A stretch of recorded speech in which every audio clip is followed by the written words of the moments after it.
1, 2, 3. Hi there! It's crumb walk time! Perfect.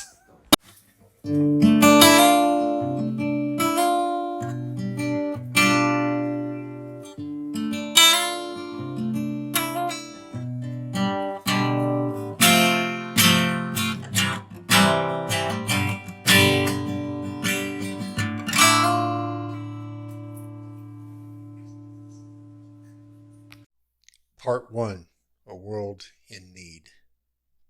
3, Material Needs. We are plagued by materialism. The Jeremiahs tell us. In some conservative pulpits, it is the chief sin of the age, along with sexual permissiveness. Environments complain of the rape of planet Earth by the rich nations. Governments especially, but not uniquely those of the right, consider workers in general and trade unions in particular to be motivated by selfish greed and what governments consider excessive wage claims. And those a little left of center who are concerned about the international division of the riches of the world continually point the finger at the greed and selfishness of the first and second worlds in their dealings with the third. Just want to interrupt the reading here to give some definition to what I just read from the phrases of the selfishness of the first and second worlds in their dealings with the third. I wanted to try to define second and third worlds. And the concept of the second and third, the concept of the second world is a construct of the Cold War. And the term is still largely used to describe former communist countries that are between poverty and prosperity. They're now capitalist states such as Eastern Europe. Subsequently, the actual meaning of the term first world, second world, and third world changed from being based on political ideology to an economic definition. The third world theory has been criticized as crude and relatively outdated, because you're numbering them 1, 2, and 3. The sociologists have instead used the words, and you'll recognize this, as developing, or underdeveloped. Developed would be first world. Developing is second world, and underdeveloped is third world. They for global, to show the strata of nations in a global idea. Nevertheless, the third world theory is still popular in contemporary literature and media. This is just a semantics between describing a region's political entities and its people. And now we return to the reading of the book. Although other people's material wants are often declaimed as materialistic and excessive in their craving for luxuries, no one ever considers their own purchases as selfish, greedy, or materialistic. In fact, if you listen to your own and others' justifications for their various purchases, it is need and not greed that is continually referred to, and not cynically, nor tongue-in-cheek. You and they and I really mean it. And that includes the wealthiest people and the wealthiest nations, which probably includes you, dear reader, for you are most likely in the top 10% of the world's spenders. Has anyone ever said, quote, I feel like getting some new golf clubs, end quote? It is always, quote, I need a new set of clubs, end quote. Well, there's rare occasions when we do see a purchase as a necessity, we usually feel we have to justify it either to ourselves or to others. The implication of this is that the normal reason for spending is need, and any other reason must be justified. Many of these needs are not our own. They are the needs of wife, husband, children. The children need new shoes. Alice needs a bag for school. Jim needs a new suit for work. Someone needs a night out. The charge of greedy materialism is a doubly mistaken here. the charge of greedy materialism is doubly mistaken here. Consumers are motivated not by greed, avarice, but by a sense of need. And furthermore, they see their expenditure as not of their own needs, but of the needs of their loved ones. Looked at from the outside, looking at the expenditure of others, what one sees is household spendings on themselves. This is what the directors of international relief agencies see, and undoubtedly Western householders are greedy at the expense of the third world. Economists, too, generally look at the expenditure of households rather than at the expenditure of individuals. But when you get inside the household, what you see is not a household spending on itself, but individuals spending on their loved ones, parents spending on their children, and spouses and lovers spending on each other. A rather small portion of purchases are made by people for themselves. Most of the goods wheeled out of the supermarket will be consumed by other members of the purchaser's family. The husband may be possessive about who drives his car, but many of his journeys he experiences as giving to others, like giving his wife a lift to work or taking the family on vacation. The wife has a similar attitude to the car, and many of her journeys are spent ferrying children around. The husband may genuinely enjoy assembling a do-it-yourself kitchen, but he does not experience this as a hobby, but as something done for the wife. She needs a new kitchen, and this is the only way we can afford it. So it is that family members see their own purchases as motivated by need and by love. But when they look at other households from outside, they only see greed. And the further away you get from the household, as in statements from pulpits and political about the masses, the more obscene greed appears. This is why governments' pleas for wage restraint and sacrifices so often fall on deaf ears. The government thinks it is asking individuals to spend a little less on themselves, which indeed would be a restraint and a sacrifice. But in fact, it is asking individuals to spend less on others, which means a husband failing in his duty as breadwinner for his family, or it means a working mother failing to provide adequately for her children. Far from a worthy sacrifice, this is seen by the worker as immoral. Those who make the sacrifice are the worker's dependents, the young mother, the children, the elderly, the sick, and the handicapped. But when politicians would dare ask them to make a sacrifice? But what politician would dare ask them to make a sacrifice? Those who try to raise money for charities face a similar problem. It is no good appealing to the ethical worth of giving to the world's poor in contrast to the selfishness of spending on ourselves, but because that is not how we see our spending. Rather, the contrast is between giving to the anonymous poor of the world and spending on our own loved ones. And it is clear to all which is the moral priority.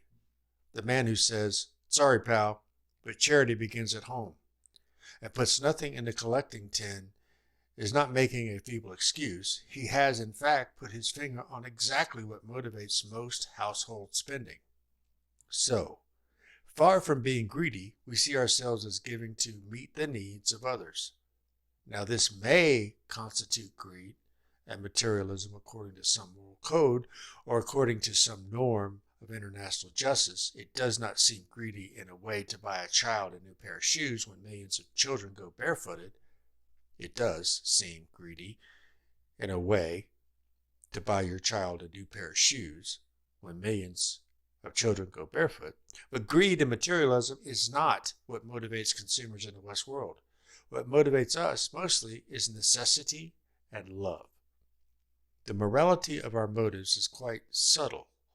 Rejecting the charge of selfishness, we defend ourselves by saying, truly, that we do not see most of our purchases as either moral or immoral. They are simply necessities. We must have a place to live. We must have food.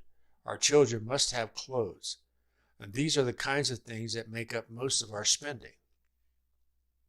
And yet need is not ethically neutral, and part of us knows that too. If children need new shoes, then they must have them. Need is not just a statement of fact, it also provides an imperative. It justifies the purchase. It is a good reason, a very good reason. Don't get me wrong. It is a very fine thing that mundane activities like cooking a meal, shopping, and repainting the kitchen should be offered as love gifts to our loved ones. But it is precisely this that enables us to put such mundane things above moral evaluation. They are so manifestly good that any other competing demands on our purse are seen as less than loving and loving less important people. Let me read that again. I think I got it wrong. But it is precisely this that enables us to put such mundane things above moral evaluation. They are so manifestly good that any other competing demands on our purse are seen as less than loving or loving less important people. Hence the sums that go into our charity tin. So need takes the purchase and consumptions of goods out of the old court of moral appeal, where there was much talk of greed and selfishness, and puts it into a new court. It provides a new moral framework for consumption. It kicks traditional moral categories out of the front door, while quietly letting new forms of justification in at the back door. Needs and luxuries. Another feature of how people talk about our other people's spending is to distinguish luxuries from needs. Look at that new furniture that the Joneses have bought. They can't possibly afford it, and they don't need it anyway. Jim and Jane have just moved to a luxurious new house. And certainly an Indian peasant looking at the Western lifestyle can see luxury aplenty. But ask Jim and Jane, and they would say the house simply meets their needs better than the old one. And the Joneses really do think they need new furnishings. We rarely experience our own lifestyle as luxurious. Occasionally, we like a little luxury, but that is a rare treat to be treasured. We may long for the day when we can afford a few luxuries, but somehow that day never comes, for by then the luxuries have become necessities. The notion that once we have met our basic needs, we may then move into the realm of luxuries is a lie. Just as it is a lie to suppose that once a person's basic emotional and psychological needs have been met, he may then begin to act in freedom. Once people enter the prison of needs, they are never released. A good example of how luxuries quickly become needs is provided by the automobile. When mass car ownership first became a possibility in our nation, the advertising showed how the car would provide freedom. This is how Henry Ford sold his cars in the 1920s. At long last, Americans could explore for themselves the great outdoors that was their birthright as Americans. And it's also how popular models have been advertised in Britain since the war. Small cars for the families of modest income are pictured most often in some wild and romantic setting, with the clear message that the car provides freedom to escape the city and mundane life. Indeed, this is how many people experience their first car purchase. They do not need it, but it is nice to be able to take the wife and the kids for a drive on the weekends. They generally buy the car in freedom, but almost inevitably they come to be dependent on it. The first slide into dependence may be a move, or moving to another house. Having the car, they are not so concerned that the new house be within easy walking distance or a bus from work, shops, and school. And the result is that they put themselves in a position where they need a car. The ensuing months witness a further slide. A whole range of social contacts is built up for children as well as parents on this basis of the car, which becomes even more of a necessity. The final straw comes when so many people follow this pattern that a demand for public transport declines and services are withdrawn. Town planners, supermarket chains, and employers assume car ownership to be the norm, and it becomes impossible to conduct a viable life without a car. This is a good example of an addictive need. Unlike the unthinking assumption that needs come first and then its satisfaction, actually the reverse is the case with addictive needs. First comes the satisfaction, going out to the country in a car on a Sunday. Then comes the need. Life is not viable without a car. People can see this with others' addictions, notably something like heroin addiction, but are blind to the fact that many of their own needs are of this kind, creating need. How have we come to this state of affairs in which needs expand continuously without any noticeable increase in satisfaction? Certainly, it has not always been so. In the 18th century, the laboring poor were those who earned enough by their labor to satisfy their daily wants at the standard appropriate to their class, but no more. And so they had to go on working. It was generally assumed that their wants were static. So if they were allowed to earn any more, then the motive to work would cease and they would grow idle. Bernard Mandeville, writing in 1714, commented that the laborers have nothing to stir them up to be serviceable but their wants, which is the prudence to relieve, but folly to cure. Clearly, things had changed by 1844 when Karl Marx wrote how capitalism thrived on the continual creation of new needs and wants. Under private property, every person speculates on creating a new need in another, so as to drive him to a fresh sacrifice, place him in a new dependence, and to seduce him into a new mode of gratification and therefore economic ruin. Each tries to establish over the other an alien power, so as thereby to find satisfaction of his own selfish need. The increase in the quantity of objects is accompanied by an extension of the realm of the alien powers to which man is subjected, and every new product represents a new possibility of mutual swindling and mutual plundering. Man becomes even poorer as man. His needs for money becomes even greater if he wants to overpower hostile beings. The power of his money declines, so to say, in inverse proportion to the increase in the volume of production. That is, his neediness grows as the power of money increases. If these two authors are to be believed, something had happened between 1714 and 1844. For the needs of the common people had ceased to be static and had set foot on a continual escalator. What was the cause of the change?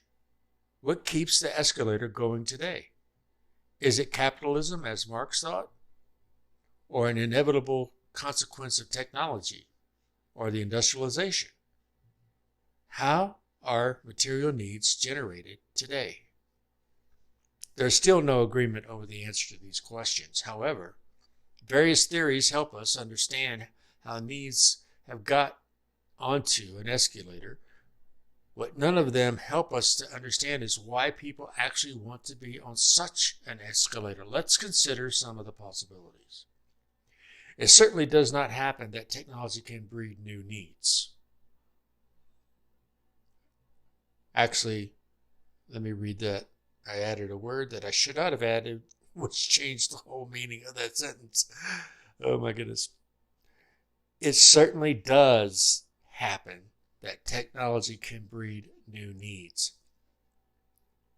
The American space program saw several technological innovations for which entrepreneurs then searched for a wider and more enduring market. Each innovation provided a solution in search of a problem. Each innovation provided a solution in search of a problem. Interesting. And so it was that householders came to need non-stick saucepans and backpackers to need emergency lightweight space blankets. Often this is not a matter of avarice and cunning advertisers. It is simply that the scientists have found a wonderful new toy, and understandably they want to do something with it and find some use for it. Technology does not explain anything like all our modern needs for goods, however. This is no inherent reason why consumers should be as enamored as the scientists with the new toy. Enamored. And one certainly hears less of space blankets and non-stick saucepans nowadays, or a major consumer may decide explicitly to reject a technology. North Americans decided they did not want a supersonic airliner. The means was to travel at twice the speed of sound, but they simply did not see the need, or they felt the environmental price was too high. Technology may sometimes lead to new needs, but there is nothing inevitable about this. The flushing toilet was invented 300 years before it came into general use. It is easy to think that consumer needs are created by advertising, that the masses are like sheep, lead hither and thither by the wiles of the advertisers. This is in fact very little evidence that this happens. There are too many examples of major advertising campaigns that have been complete flops. Advertising itself is a steadfast, stressful occupation, precisely because the advertisers themselves know they cannot predict for sure what kinds of slogan will sell their goods. There is no magic potion that will make anything a bestseller. I know all too well that in the publishing business there are formula books which are commissioned and that the publisher knows will sell, but there is no way a publisher can commission a bestseller. If there were, there would be many more rich authors. And this author puts an exclamation point at the end of it. Many advertisers would say that, far from creating new needs, they simply respond to needs that already exist. Market research partly involves discovering what unmet needs exist and tailoring one's product to meet those needs. Manufacturers often genuinely see themselves in the business of meeting, not creating, need. And this is part of the satisfaction of the job. Rather few people can work for long dreaming up totally spurious reasons why people should buy an utterly useless product. It is certainly hard to be enthusiastic about a product that you yourself are cynical about, and without enthusiasm on the part of the designers and advertisers, the product is hardly likely to sell. If advertisers and designers believe they are meeting needs, and critics believe they are manufacturing needs, I suspect the truth lies somewhere in between. Advertising has to appeal to needs that people already feel, for example, for love, belonging, prestige, identity, or escape. And these proceed to show how the product will meet one or more of these needs, so that the product itself becomes needed. Advertising does create needs, but not out of nothing. It confirms that we need what we need already and the needs we already feel. The automobile advertisement that depicts a family car drawn off the road in an idyllic mountain location relies on some pre-existing need or desire to escape to the peace and calm of nature, and then informs us that we need a certain model of car to do this. In so doing, reaffirms that the need of escape is indeed an authentic need. An explanation that may help account for the proliferation of material needs in the mid-20th century is that they are the result of the economic policies conducted by most governments since the 1930s. Before then, thrift was a powerful motive in most people's lives. Thrift and saving were the means by which capital was available for investment, and it was the only way that the poor could feel any confidence that they would be able to see themselves through bad times and avoid a pauper's funeral. So thrift was highly functional for those who lived through the Industrial Revolution. Views changed, however, as a result of the Great Depression of the 1930s. The old policy of individuals, firms, and nations tightening their belts in order to see themselves through the Depression was clearly not working, and it was taking more and more money out of the economy, reducing demand and deepening the recession. Keynes' revolutionary answer was to spend our way out of depression. Keynes. Keynes. If somehow demand could be artificially stimulated, jobs would be created. People would have more money to spend, and the economy would get going again. As it happened, rearmament and the war achieved all of this anyway. Keynesian approach. Yes, I recognize that term now. So, Keynesian.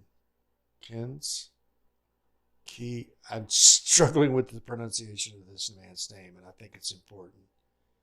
Let me get that. The pronunciation is Keynes. So Keynesian approach has influenced all post-war Western governments. Only recently, in the recession of the early 1980s, has the Keynesian tradition been broken by the deflationary policies of Margaret Thatcher. However, in the meantime, governments had a formidable task on their hands. Respectable working people have for generations been practicing thrift and believed it was irresponsible to spend beyond their means. Somehow they had to be gotten to spend without feeling guilty. Advanced capitalism required people to be greedy if it were to continue to expand. Yet it had bred generation after generation that disapproved of greed. The answer was to portray the new consumerism as a matter of spending to meet need rather than spending to meet greed. Need versus greed. Which is not to say that manufacturers or advertisers or economic policies could create specific needs, but that the language of need replaced the language of greed in the marketplace. Along with the language of need went talk of rights. In the 1950s, the British Premier Harold Macmillan, with his slogan of, quote, "You've never had it so good," end quote, helped generate the feeling that after the sacrifices of the war, the Depression, and the decades of industrial grime and poverty, the British people had earned the right to live a life of abundance. It was their birthright. And certainly they owed it to their children that they should never again need for anything. This alliance between economists, politicians, and business succeeded in changing the language of consumption. Consuming was a good thing now, and the needs that gave rise to it hardly less good than the goods which satisfied the needs. Consuming was a good thing now, and the needs that gave rise to it hardly less good than the goods which satisfied the needs. Wow. I've read it 3 times now, and I'm not sure if I understand that sentence. Consuming was a good thing now, and the needs that gave rise to it hardly less good than the goods which satisfied the needs.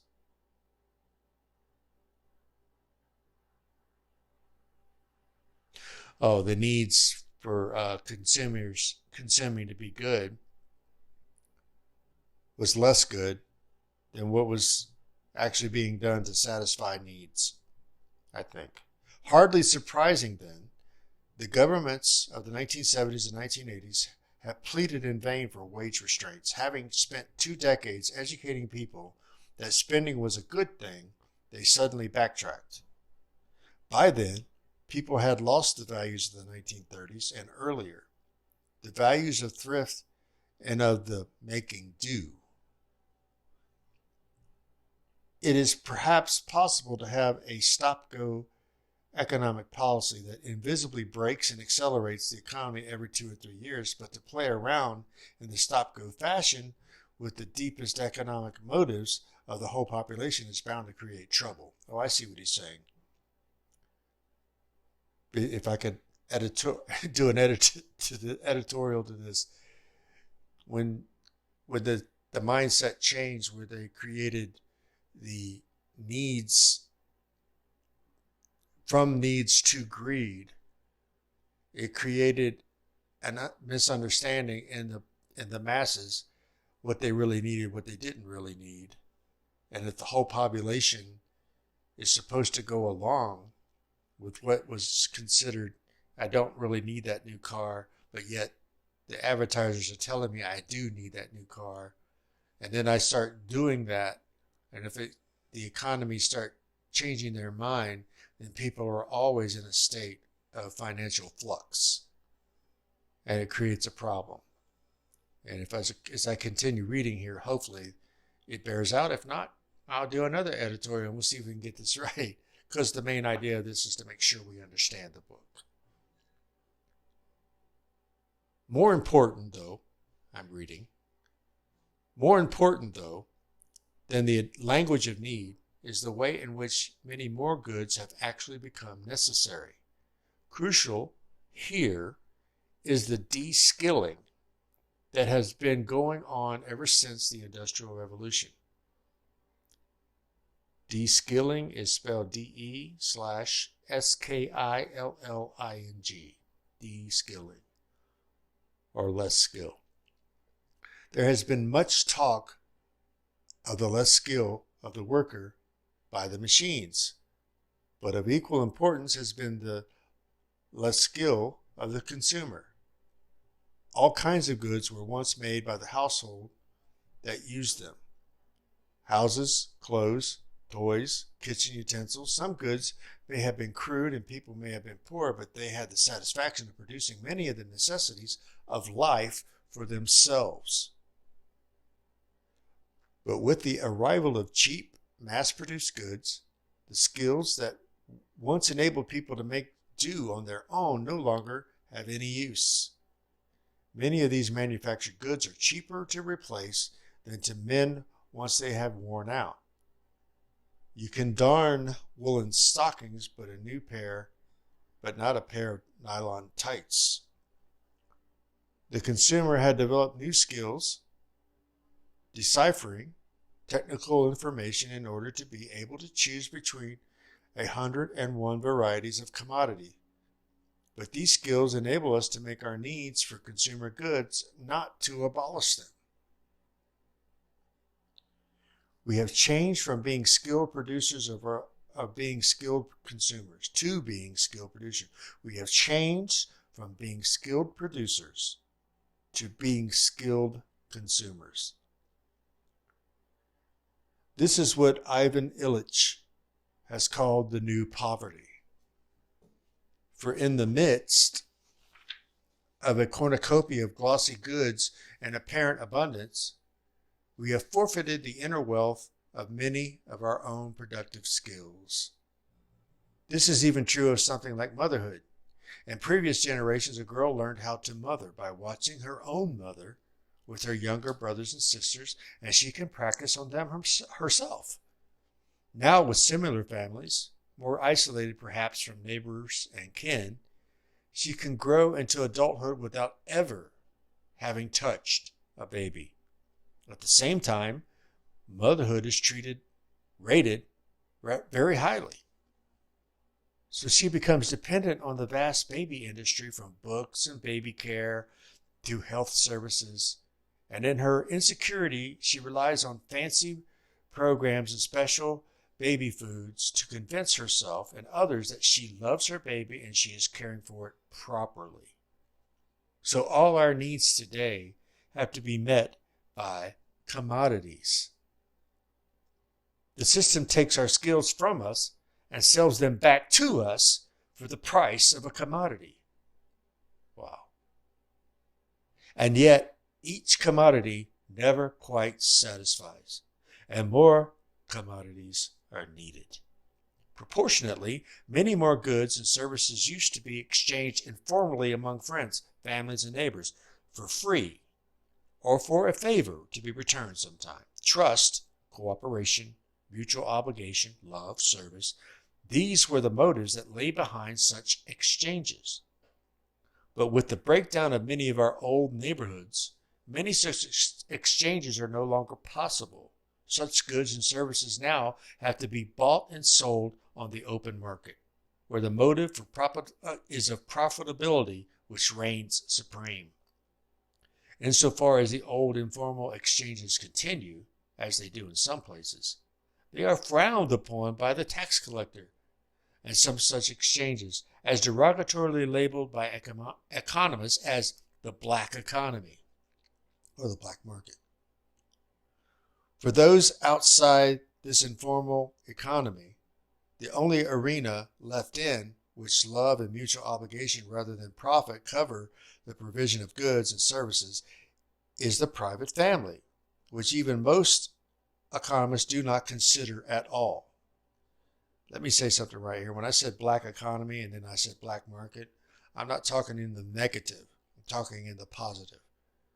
They call it a black market because it doesn't serve the black economy because it doesn't serve the machine's profitability margins. When we take care of ourselves and we work between ourselves and we barter and exchange things to help each other survive without the use of that machine, then it's considered black. That's not necessarily in a negative. I know the connotation of black market means illegal, something wrong, such as trafficking of some sort. That's not what this is saying. This has to do with the machine not getting their profit margins because we're taking care of ourselves. I read, Karl Marx was never more opposite, APOSITE, to today than when he wrote, finally, there came a time when everything that men had considered as inalienable became an object of exchange, of traffic, and could be alienated. This is the time when the very things which till then have been communicated but never exchanged, given but never sold, acquired but never bought, virtue, love, conviction, knowledge, conscience, etc., when everything, in short, passed into commerce. It is a time of general corruption, of universal banality. Knowledge now has to be paid for by taxes through the education service. It is no longer picked up for free as father hands down skills to son, mother to daughter. Neighborliness has to be paid for in the form of a social worker. Even mother love cannot be given without the aid of dozens of purchases from the baby care industry. Just a big wow. Scarcity of ideology. What we have here is the creation of scarcity. Curiously, economics, the science that has devoted to the study of the supply and demand of goods and services, does not see scarcity in this light at all. Instead, it assumes that the scarcity of goods and services is an inevitable part of the human lot, something given rather than created by human beings. Virtually all economic textbooks start with the so-called universal fact of scarcity. For example, scarcity. This is the definition, the example. Scarcity, a condition which mankind perpetually faces because at any moment in time, total resources are fixed. This is the blithely stated by professors of economics in ignorance of anthropology, history, theology, and ecology, all of which suggest that the experience of scarcity is not the inevitable or original lot of mankind. Let us briefly review what these other disciplines have to say. The anthropologist Marshall Shallens, in his Stone Age Economics, provides evidence that primitive hunter-gatherer tribes are not usually preoccupied by a struggle for food. When the climate is favorable, they may spend as little as 2 hours a day searching for food. And it is far from their experience that food is scarce. The evidence is not absolutely unequivocal, but certainly there is no justification for blithely assuming that the basic necessities of human life have been, are, and ever will be scarce. It is not surprising, therefore, that the myths and religions of primitive societies sometimes picture a world of abundance rather than of necessity. One of the most complete records we have of the religion of a simple agricultural society is the Old Testament. There, humankind's original state is the abundance of the Garden of Eden, which, endowed by a creator God, even after man's fall, the promise of the children of Israel is to occupy a land flowing with milk and honey. This is no never, never land of golden past age which nobody actually inhabited, but how their religion depicted the land they actually lived in. Their view of economics was premised on this abundance. Tithing, giving away 1/10 of the produce, was possibly even in lean years because of faith in the basic abundance of creation. When scarcity did occur, it was usually seen as anomalous. The people complained to their maker, and the prophets of old told them the scarcity was due to their people's sins. Prophet and people may have disagreed as to the cause of the famine or poor harvest, but both can agree that it ought not to have happened. Scarcity was something artificially constructed by either God or man. It was not natural. Contrast this with the basic needs approach to world development that became fashionable among the United Nations economists in the 1970s. They believed human beings to have universal physical needs which must be identified, and the economic priorities of poor nations, often with agricultural economics similar to those of ancient Israel, should be geared toward meeting them, starting with the most basic needs and then working upwards. Though the needs, broadly identified, are universal, in many particular nations, it is the people themselves who should assess their basic needs. This, the economist feels, is difficult because the people lack knowledge. And what knowledge they do have may come from the wrong sources, like Coca-Cola, telling them that consuming junk drink is a mark of sophistication and westernization. Amen. But the problem is much deeper. The people themselves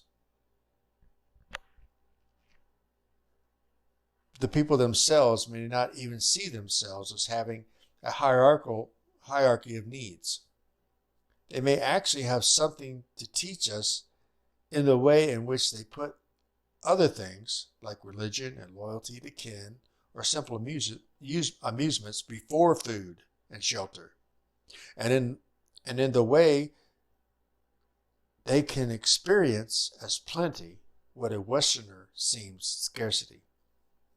I'm going to read that portion of this chapter again. But the problem is much deeper. The people themselves may not even see themselves as having a hierarchy of needs. They may actually have something to teach us in the way in which they put other things like religion and loyalty to kin and simple amusements before food and shelter, and in the way they can experience as plenty what a Westerner seems as scarcity. This is not to deny that starvation, leprosy, and drought are terrible things. It is simply to question whether Western concepts of need and scarcity will help people to rid themselves of such scourges. Still less help them to bear whatever suffering remains. Allied to anthropology and Old Testament theology is the view of some ecologists. For them, this is an abundant planet, and it is we human beings who have created scarcity out of abundance. For the ecologists, the economist view of scarcity implies that nature has failed to endow our planet richly enough. It implies that nature has failed to endow our planet richly enough. Replace nature with Yahweh, and you have precisely the prophet's charge against the children of Israel when in bad times their faith deserted them. The alternative view of some social ecologists is that scarcity may be regarded as stemming from an allocation of abundant resources in a wasteful, unjust, and irrational manner. Why then do modern economists assume scarcity to be inherent in human experience? I do not know. But it is clear what the effect of this assumption is. It affirms that the scarcity we experience daily in our modern Western lives is natural, inevitable, and therefore proper. It affirms that scarcity is given a basic fact of life instead of constructed by the very system that purports to meet it. This profound lie is at the heart of economics. And the effect is to say that our present system of needs is ordained not by capitalism, by socialism, or by modern industrialism, but by the human condition itself. So economics, the discipline devoted to understanding material wants and how people meet them, is unfitted from the very start for that task. It is unable to rise above the view of needs which it must rise above if it is to examine needs objectively.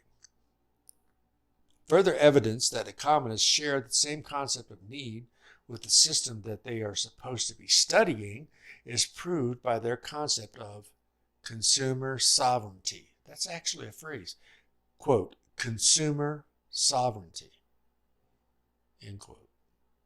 They assume the demands, preferences, and needs of consumers to be autonomous, independent variables which arise out of nowhere other than, presumably, the free choice of the individual consumer. Like the shopkeeper who claims to be solely devoted to serving the needs of the customer, by ignoring the source of consumer preferences, the economist de facto treats the consumer as God and his choices as uncreated. His expressed needs in the form of demand are part of the basic, unquestionable data with which the economists proceed. Not only do economists fail to ask where the consumer's needs come from, they also do not ask what his needs are for. A person already needs something for a purpose, and it is the validity or otherwise of the purpose that logically makes the need valid or not. I need a car. What for? To take the family on vacation, to take me to work, to get away from robbing a bank, to show up my neighbor who can't afford one. Clearly, the legitimacy of need of a car depends on what the purpose it serves. In practice, people usually do not ask for a need in the way of saying what for unless they wish to query the need. That economics does not ask. What for? What for means that they are to implicitly affirm the legitimacy of all material needs.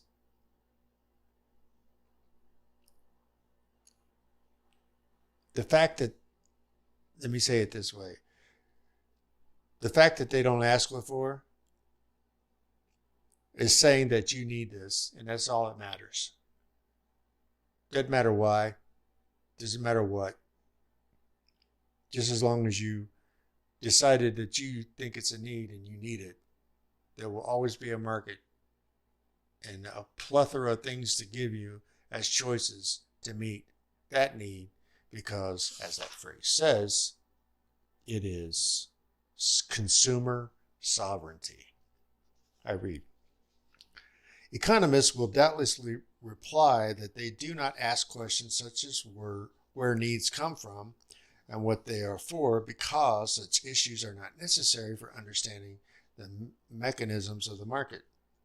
They are questions that are at best peripheral to, and at worst outside the dominion of, economics. Perhaps so. And certainly, if economists say such questions are outside the domain of economics, then clearly they are outside the domain of economics.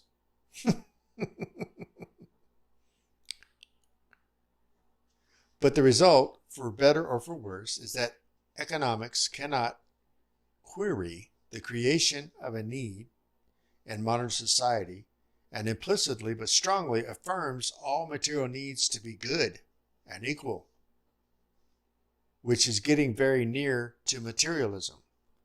Ordinarily, consumers may not be materialistic, but economics certainly seems to be. Economics always assumes that needs continually expand.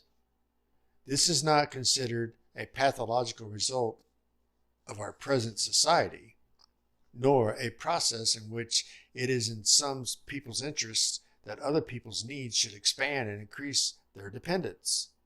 It is not corporate business or capitalism or sin that makes needs expand, but that abstract entity, man. As one bestseller textbook puts it, for all practical purposes, human wants may be regarded as limitless. For all practical purposes, human wants may be regarded as limitless. An occasional individual may have everything he wants, but man's capacity to create new wants as fast as he satisfies the old ones is well known psychologically. That needs expands is therefore unquestionable. And again, a right-wing English politician, Sir Keith Joseph. Our experience of market society shows that needs expand with possibilities, if not faster. At least Sir Keith appreciates that the phenomenon may be limited to market societies and may not be the lot of all humans, but since there is no real alternative to some form of market society, even the Soviets had a modified form of market economy, he too is justifying the continual escalation of needs.